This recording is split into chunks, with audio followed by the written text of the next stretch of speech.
Y nosotros vamos a la palabra también. Acompáñenme por favor a la escritura. Vamos a abrir el libro de los Salmos. Libro de los Salmos, capítulo 91.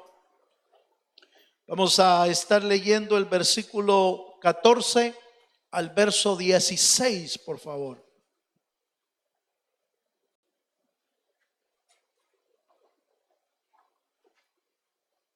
Gloria a Dios. ¿Lo tiene, hermano? Salmo capítulo 91, uno de los preferidos de la mayoría de cristianos. Salmo 23, Salmo 91 son muy especiales de parte de Dios.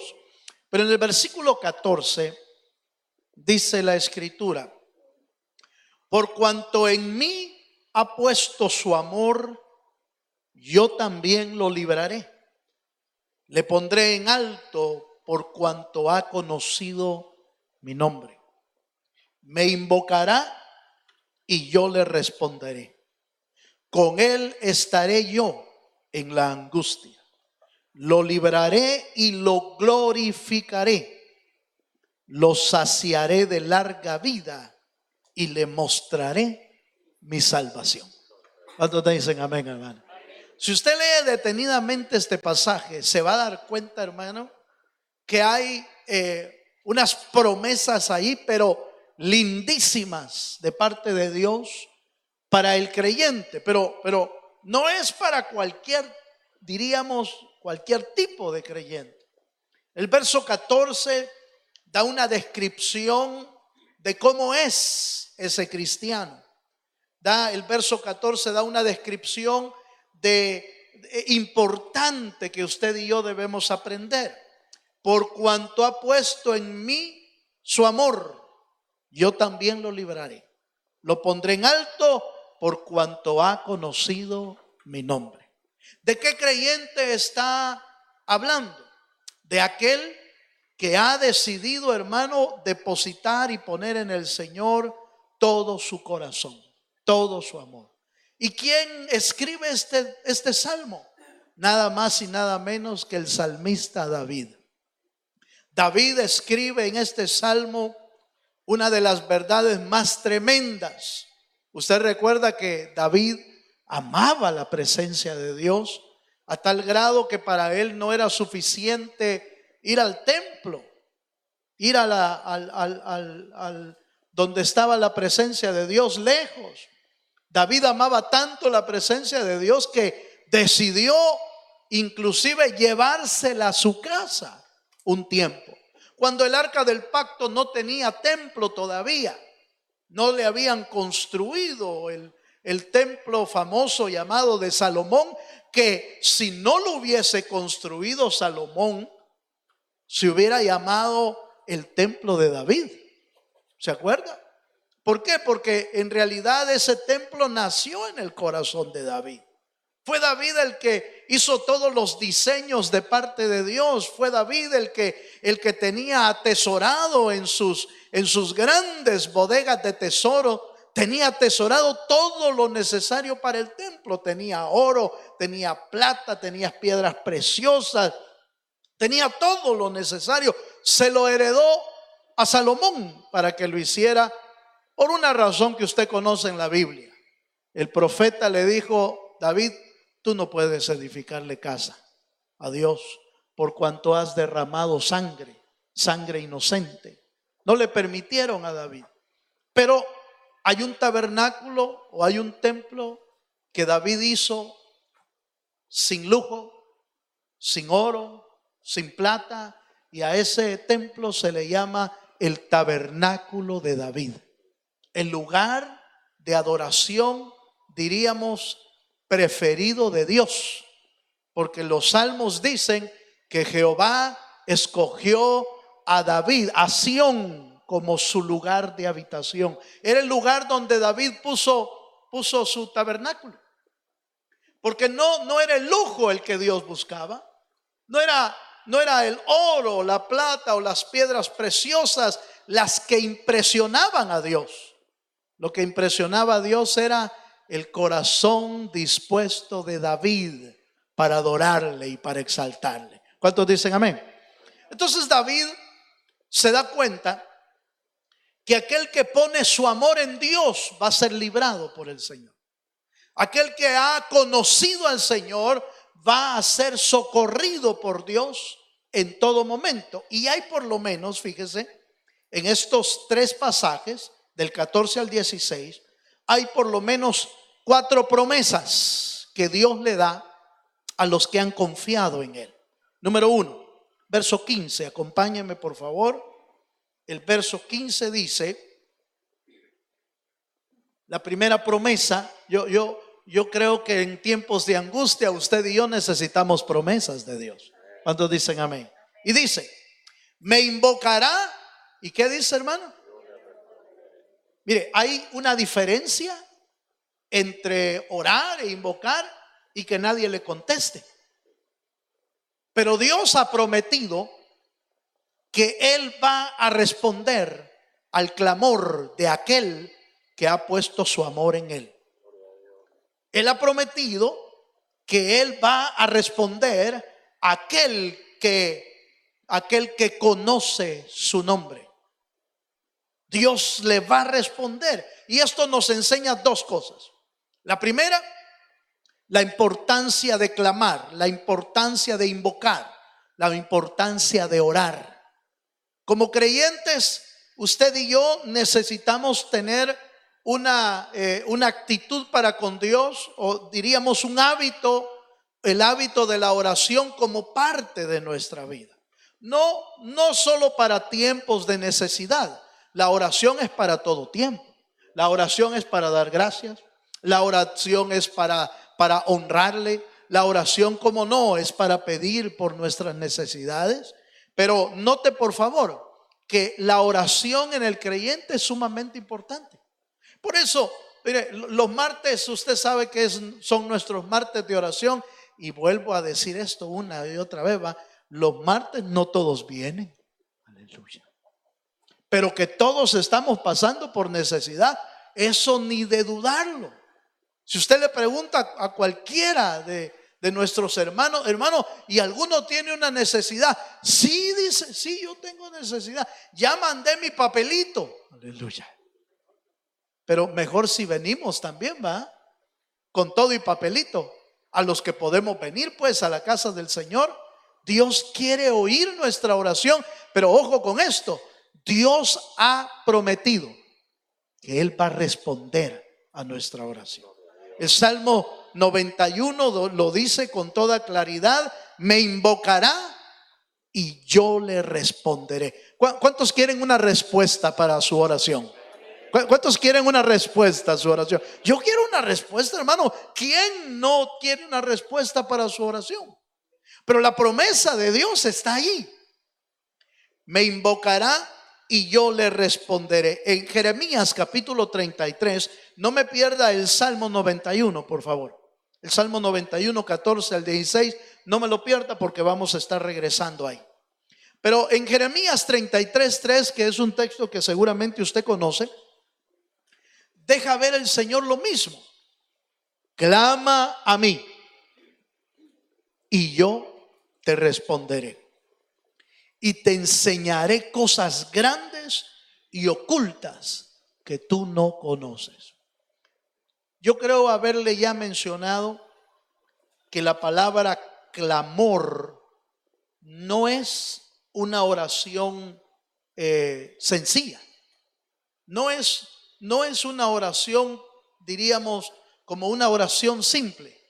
La palabra clamor significa dar gritos desesperados pidiendo ayuda. Esa es la palabra clamar. Por eso usted ve allá en el libro de los Salmos, dice como el siervo clama, es como el siervo brama por las corrientes de las aguas. Así clama, oh Dios, el alma mía.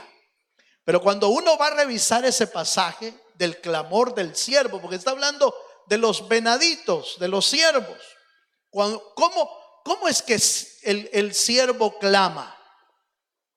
Cuando dice ese pasaje, se está refiriendo a cuando un siervo va dando gritos desesperados porque lo va persiguiendo el lobo o el león, lo que sea.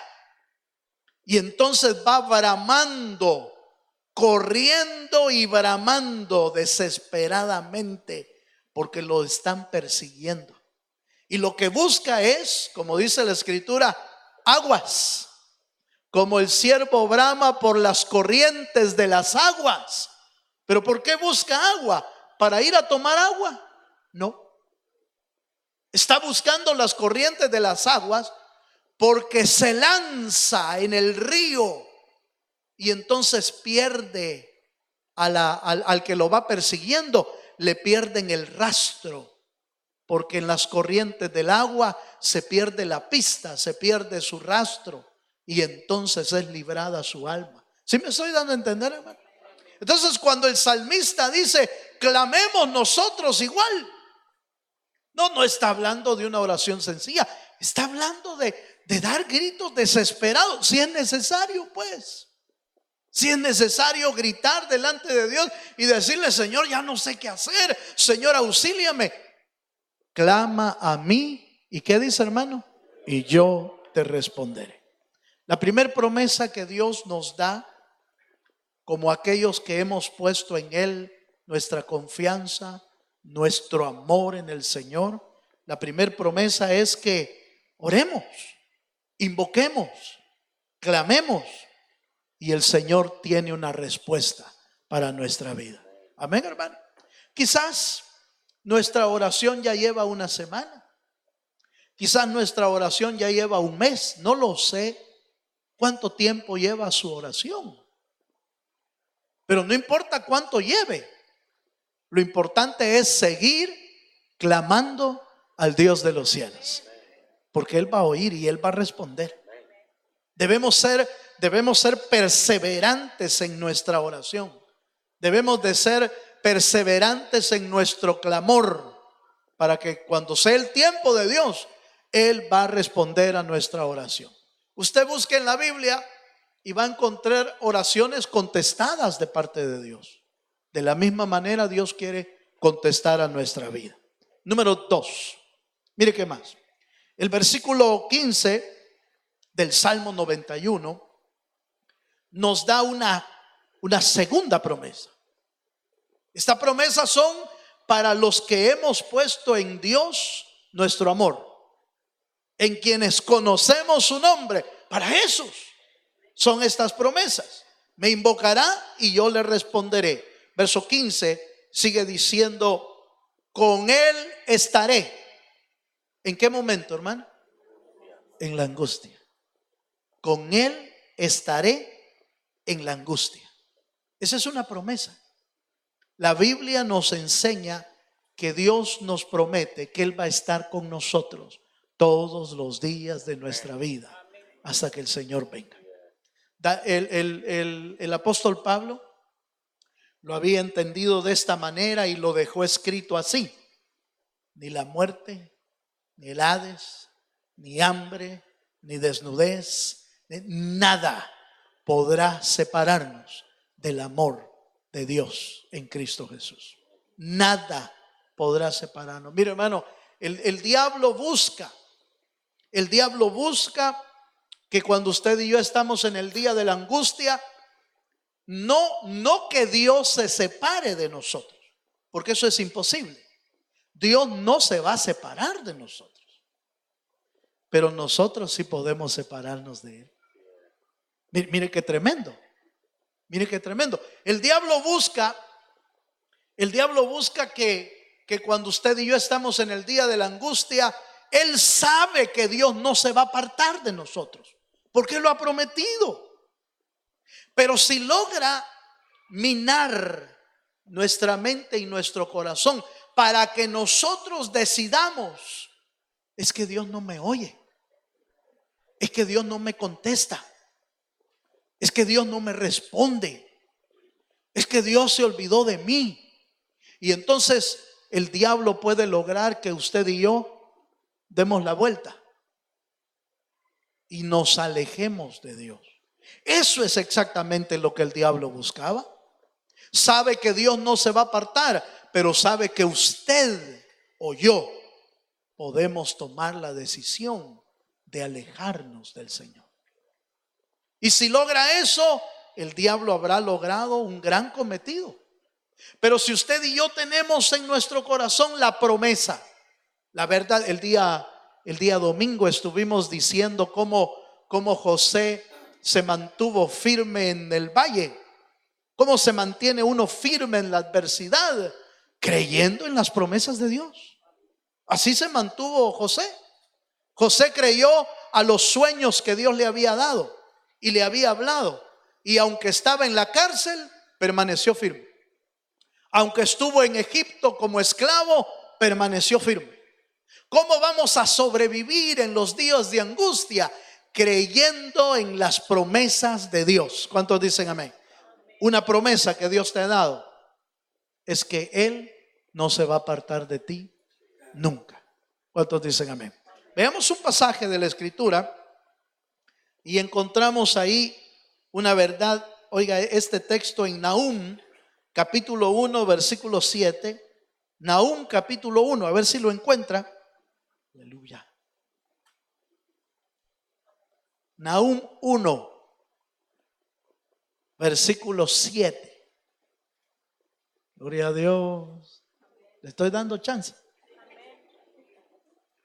Nahum 1 versículo 7. Oiga lo que dice, hermano. Jehová es bueno. ¿Cuántos dicen amén?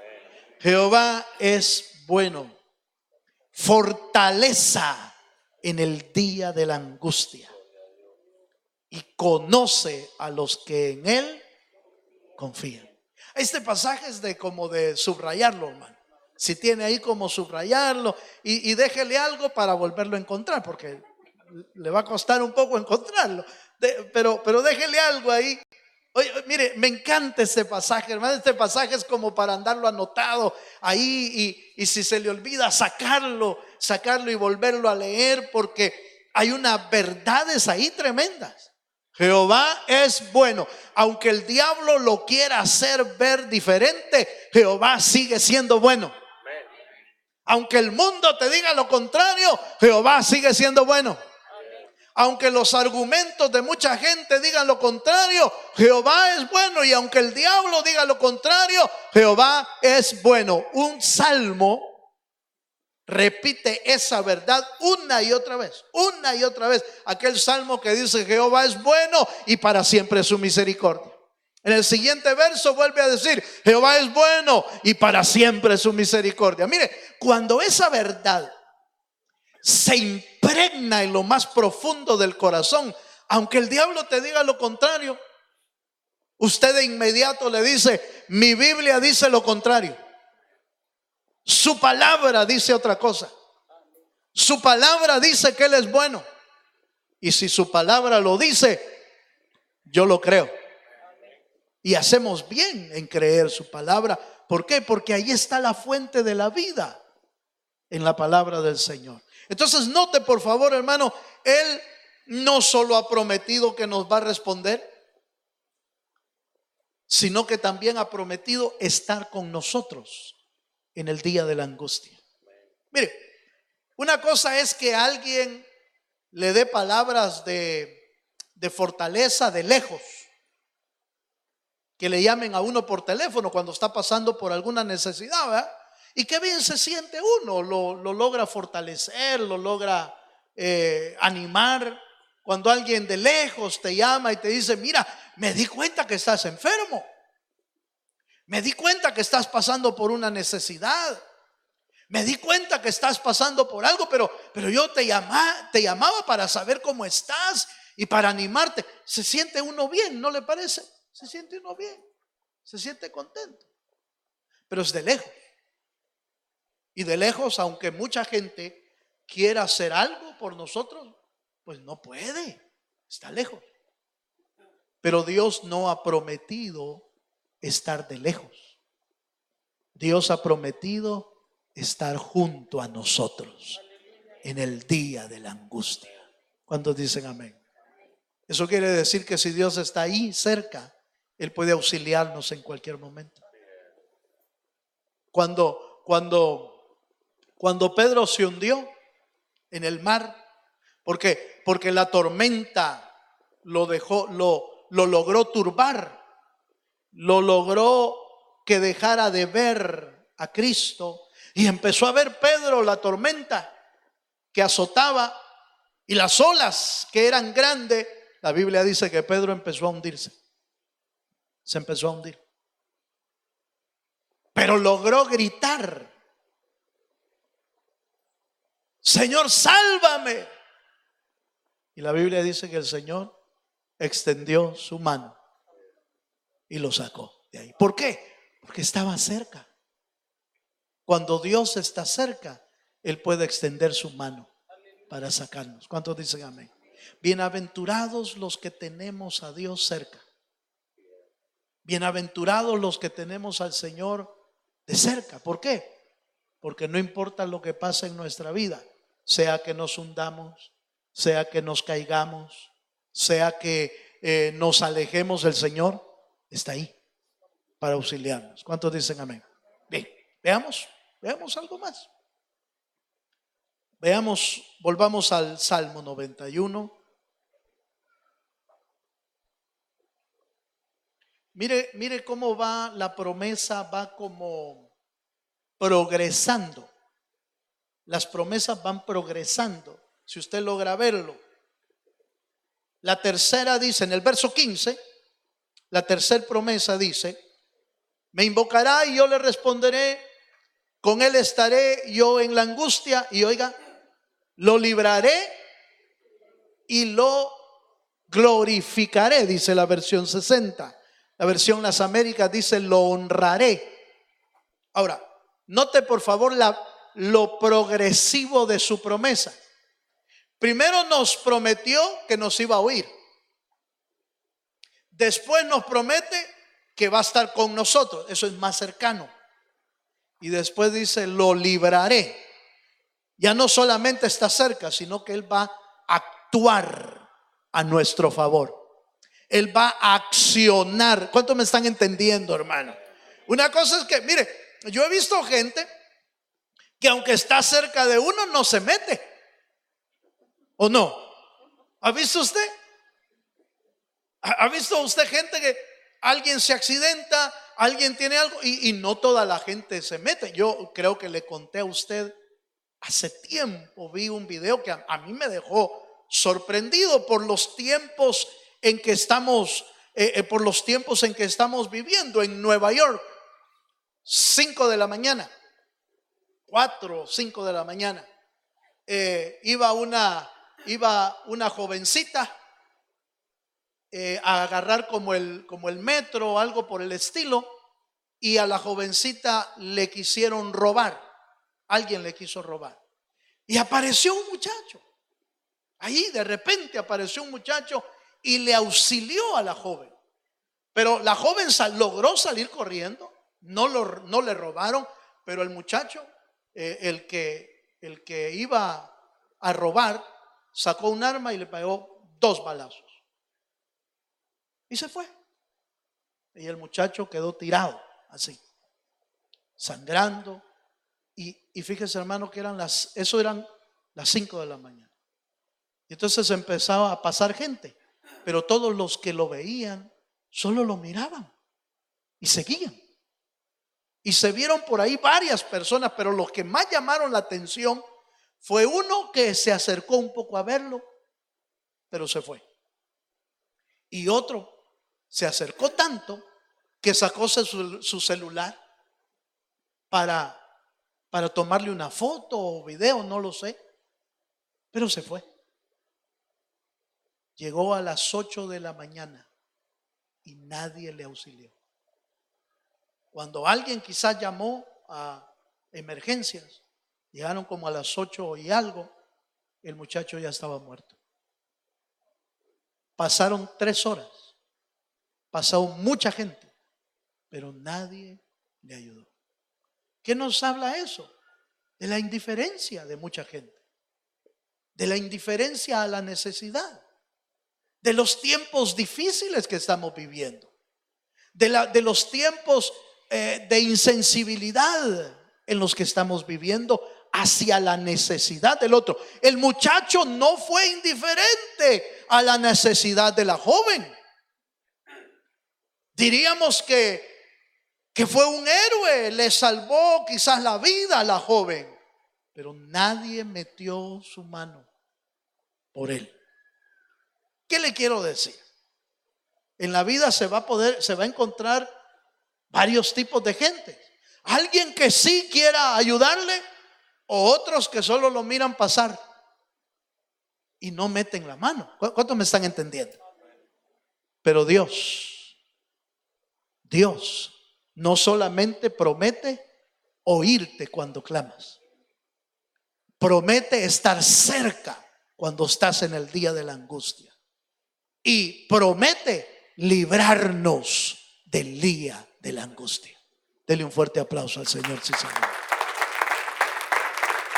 Por eso necesitamos ser, hermano, por eso necesitamos ser de los que ponen en Dios nuestro amor, de los que conocen su nombre. Necesitamos ser de esos, porque a esos es a los que Dios les socorre, a esos es a los que Dios les libra. Y la palabra glorificar ahí, que significa honrar, es honrar que somos sus hijos. Es decir, Él reconoce quiénes somos. Él nos tomó por hijos.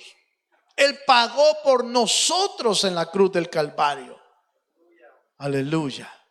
¿Se acuerda el gran clamor de Moisés cuando el Señor le dijo a Moisés: Moisés,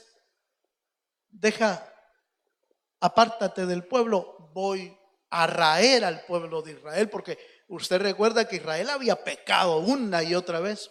Y entonces le dice Dios a Moisés: Moisés, apártate, voy a liquidar a este pueblo, pero de ti voy a hacer sacar otra nación.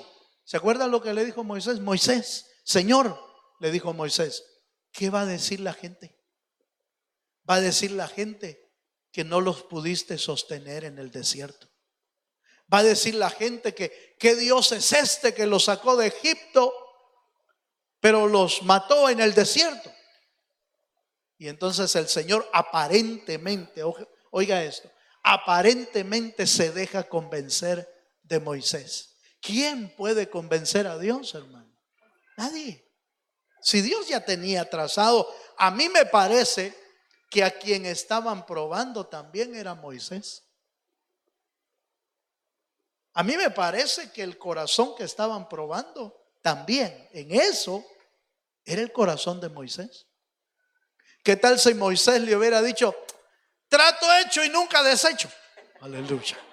¿Usted se imagina eso? ¿Usted se imagina a Moisés diciéndole: trato hecho, Señor, liquida este pueblo, si yo ya no los aguanto tampoco? Mátalos y de mí saca otro pueblo. Mire, ¿usted cree que Dios hubiera hecho eso? No, hombre. Dios estaba probando el corazón de Moisés para ver si Moisés tenía el mismo corazón de él. Y por supuesto encontró una buena respuesta. Ahora, mi punto es este: Dios nos rescató, nos perdonó, nos salvó, y en este gran desierto que estamos, Él es el que nos sustenta, nos cuida y nos guarda en todo momento. Démosle un fuerte aplauso al Señor Jesucristo. Vaya pues, mire, veamos un versículo más. Salmo capítulo 34, voy a leer el verso 6 y el versículo 17. Dios nos libra de la angustia, de sus consecuencias, del temor, de la ansiedad. Y el Salmo 34, verso 6. ¿Lo tiene?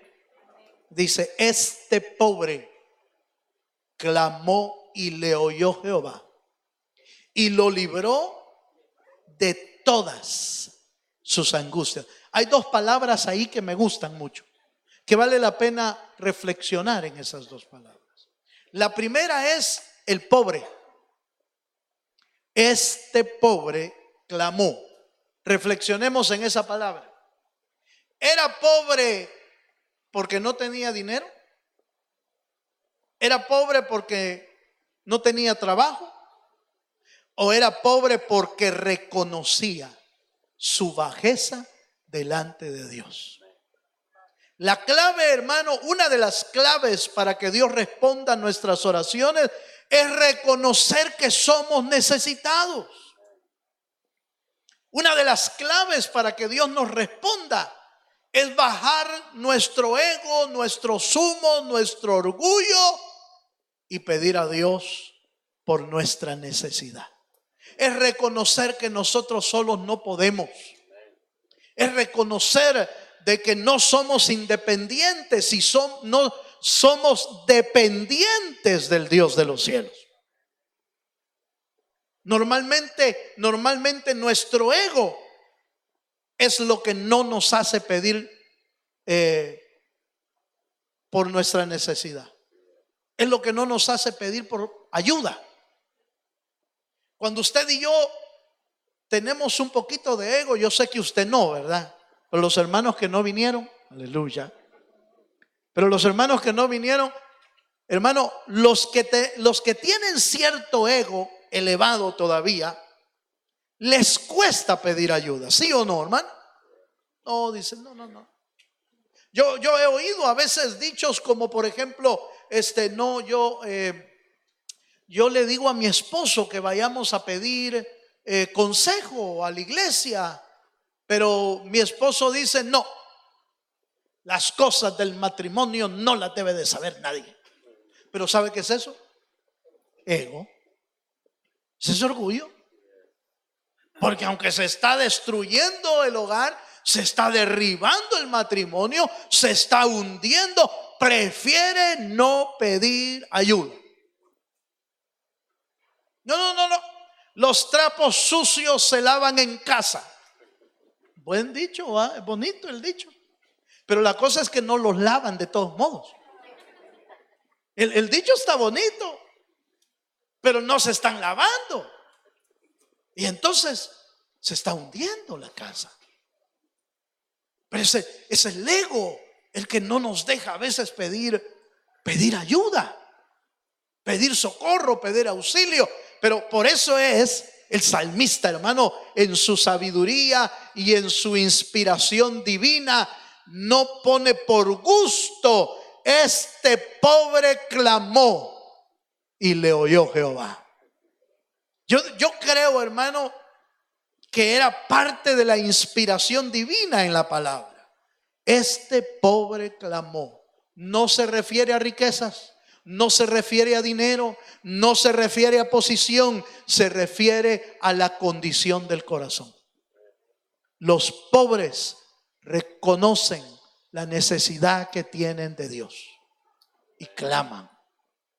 Pero hay otra palabra que me interesa ahí. Este pobre clamó, estoy en el Salmo 34:6, y le oyó Jehová. Y dice, y lo libró de ¿qué dice, hermano? La palabra todas me encanta. Todas. Dios no te promete ayudarte una vez y después decirte, ay, mira tú cómo sales. ¿Ha oído usted esa frase? A veces nosotros la hemos ocupado, ya sea para algún familiar, para alguien, hasta para un hijo la puede ocupar uno. Él se metió en este lío, que él salga solo. Aleluyita. Que él salga solo. ¿Hará Dios eso, hermano? Mire, se lo voy a tratar de explicar suave. Entonces, ¿verdad, hermano pastor? ¿Verdad? Porque mi papá así me dijo a mí. ¿Verdad, hermano pastor, que eso está malo? Porque mi mamá eso es lo que me dice. Mire, no está bien lo que le dijeron. Pero déjeme explicarle que Dios no dice eso. Dios no te va a decir, como tú te metiste en el lío, tú mira cómo sales. Él no te va a decir nada. Simple y sencillamente no te va a responder. Dios no usa esas palabras. pero a veces no te responde. Pero no te responde como un, ¿cómo le puedo decir?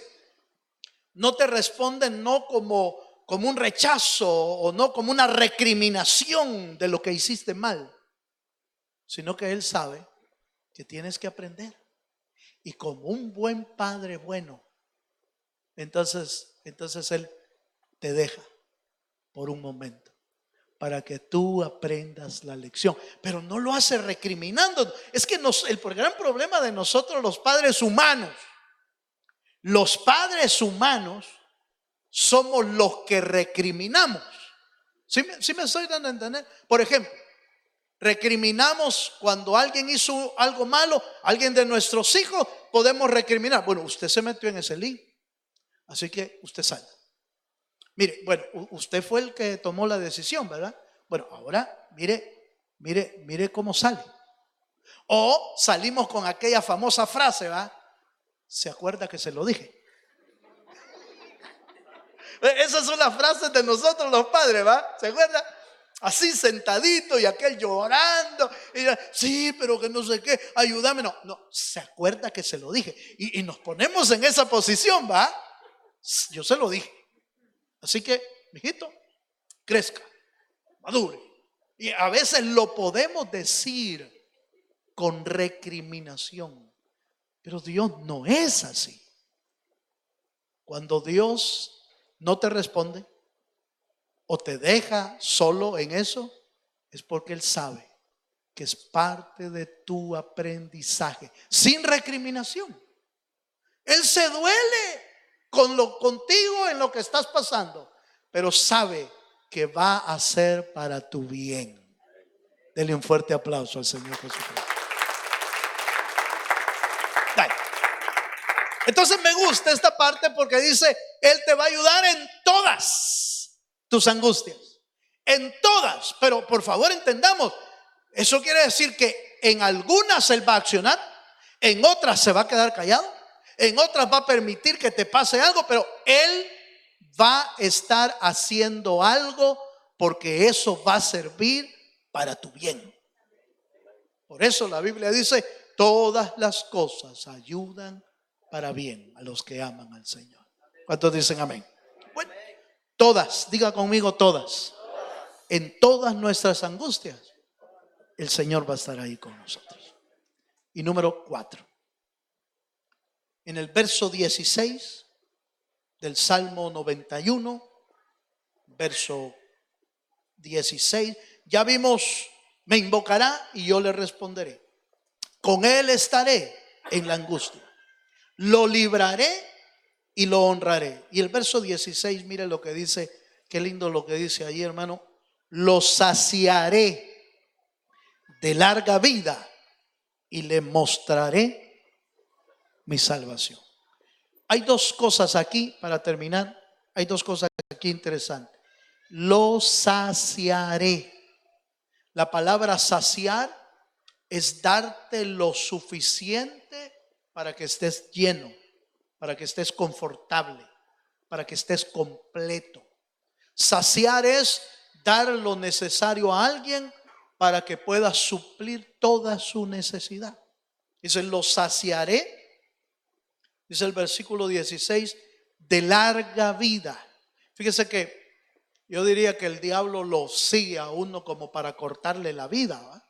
Y una forma de cortar la vida es deshonrar a los padres, por ejemplo. ¿Se acuerda que la Biblia dice, honra a padre y a madre para que te vaya bien y para que seas de largos días sobre la faz de la tierra? Eso quiere decir que la honra a los padres alarga nuestros días. Se lo voy a poner en el buen sentido, pues, en el buen sentido de que Dios bendice tu vida a través de la honra que se le da a los padres. Y entonces viene Dios y promete algo más aquí. Él nos va a dar larga vida. Y el comentarista bíblico explica que Dios se va a encargar de traer salud a nuestras almas. Él se va a encargar de traer salud a nuestra vida. Mira, hermano, una de las cosas que más nos hace falta es salud, ¿va? Tanta enfermedad que surge todos los días. Y bueno, no solo las que surgen, sino las que uno se busca también, porque de alguna manera hay personas que se desviven en el trabajo hasta que ya no les quedan fuerzas. Y algunos tienen el pensamiento de voy a trabajar duro y voy a trabajar duro para ganar dinero. Y cuando ya tienen dinero, como se arruinaron la salud, entonces tienen que gastar todo el dinero para ganar un poco de salud. Imagínense usted. ¿No le parece un dilema eso, hermano? Yo recuerdo la historia de un hombre, uno de nosotros hispanos, que se mató, hermano, trabajando y trabajando, y empezó a guardar, a hacer dinero, a preparar lo que se iba a llevar, y resulta que faltando un par de meses para que se fuera para su país, se muere. Y todo lo que había atesorado, todo lo que había guardado, los carros que se iba a llevar, ¿a quién le quedaron? No lo sé, la historia no me lo dijo.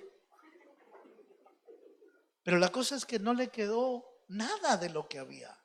Bien dice la escritura, ¿eh? Aquel pasaje donde el Señor le dice a aquel hombre, necio, necio, ¿para qué trabajó y ahorró y guardó y esto? Diciendo, ahora sí, alma mía, gózate en todo lo que tienes. Cuando ahora, dice la Biblia, ahora vienen a pedir tu alma.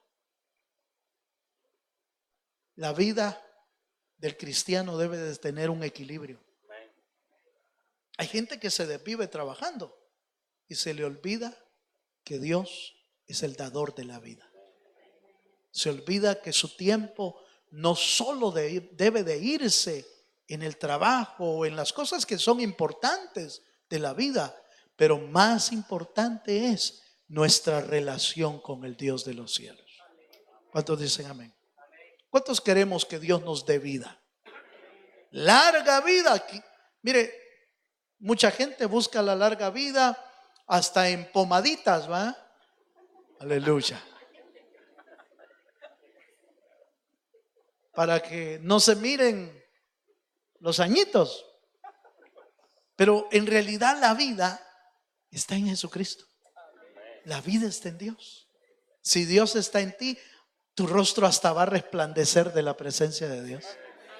Ahí está la clave. En el Señor Jesucristo. Yo termino. Póngase de pie conmigo, hermano. Yo voy a terminar. Las promesas que Dios tiene para el tiempo, para el creyente que ha puesto en él su amor. Me invocará y yo le responderé. Con él estaré en el día de la angustia. Lo libraré y lo honraré y saciaré de larga vida al creyente. Cierra tus ojos un momento. Padre, muchas gracias, Señor, te damos esta noche. Gracias por tu fidelidad. Gracias por tu amor para con nosotros.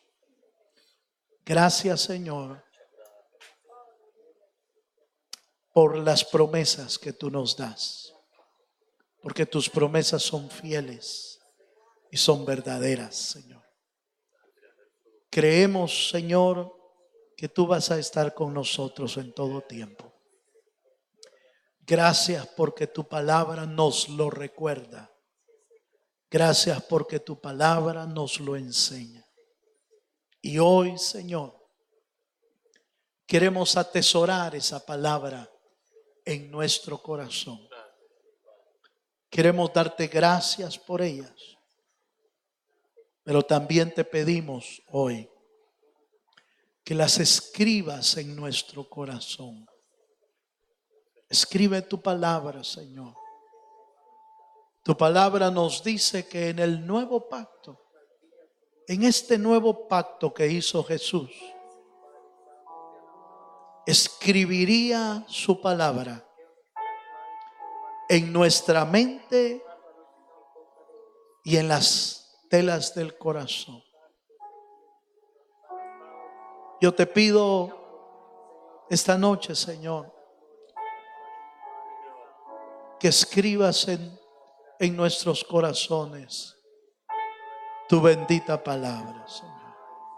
Levante sus manos un momento y dele gracias a Dios.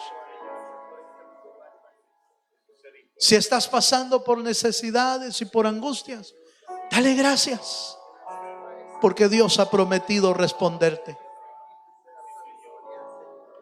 Si estás pasando por necesidad, dale gracias, porque Él ha prometido estar contigo. Si estás pasando por persecución, dale gracias, porque Él ha prometido librarte de todas tus angustias. Oh, en el nombre de Jesús, te damos gracias, Señor, esta noche.